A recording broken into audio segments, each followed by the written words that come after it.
Hello, and welcome to the Dialogue on Dialogue podcast. In 1956, Earl Nightingale recorded The Strangest Secret, launching a new era in self-improvement.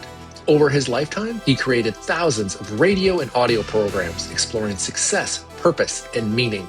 This project is my personal reflection on those ideas, what they meant then, and how they apply now, as I work to put them into practice, and invite you to come along for the ride. Episode 5, Thinking, Competency, and Originality.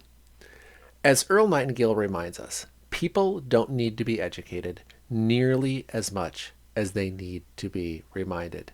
This series is about remembering the truths we already know and learning how to live them. Chapter 5 opens with a bold claim. Thinking is the highest accomplishment of the human being. It's what separates us not only from other living creatures, but from one another. And Earl goes so far as to say that thinking itself should be explicitly taught in schools. That idea made me pause. How much time do I actually spend thinking each day? Not reacting, not consuming, not doing, but deliberately thinking.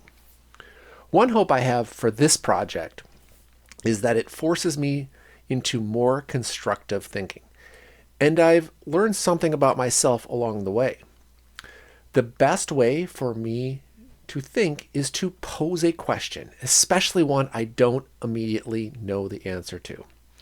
A good question creates friction, and friction produces thought.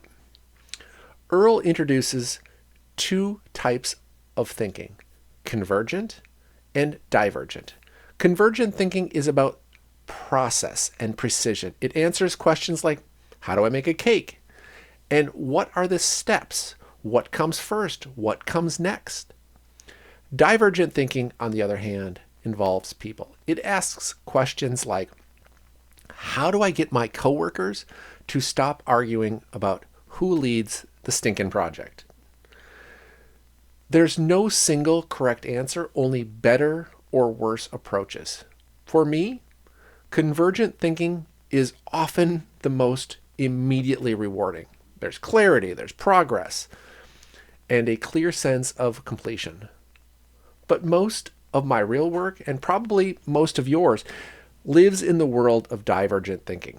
And while it can be deeply rewarding, it's also messier, slower, and more unpredictable.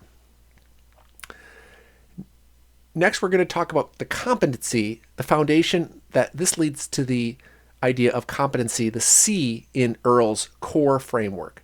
The first goal of any meaningful pursuit is simple: become competent at the work.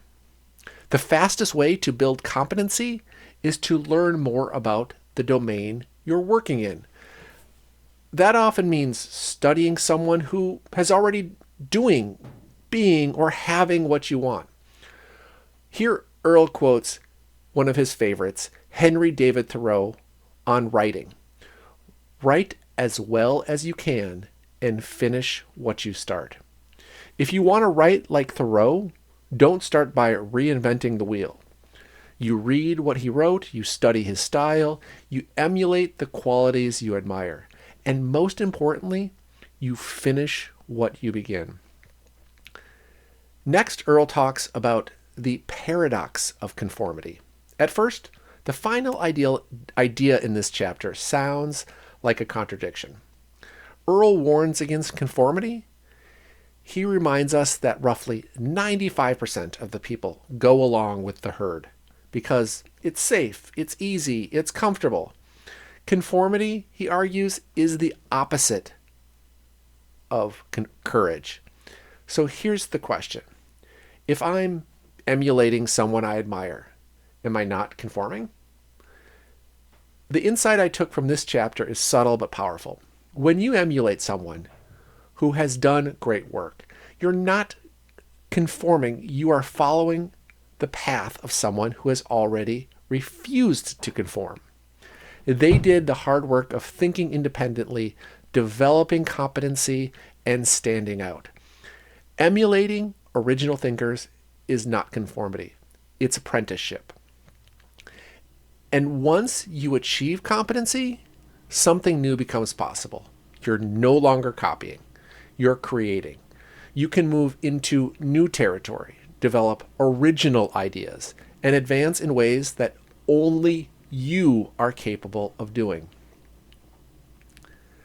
So, chapter 5 leaves me with this reminder: think deliberately, build real competency, learn from original minds, and only then step beyond them. Until next time, remember, the answers are older than we are and just as relevant today.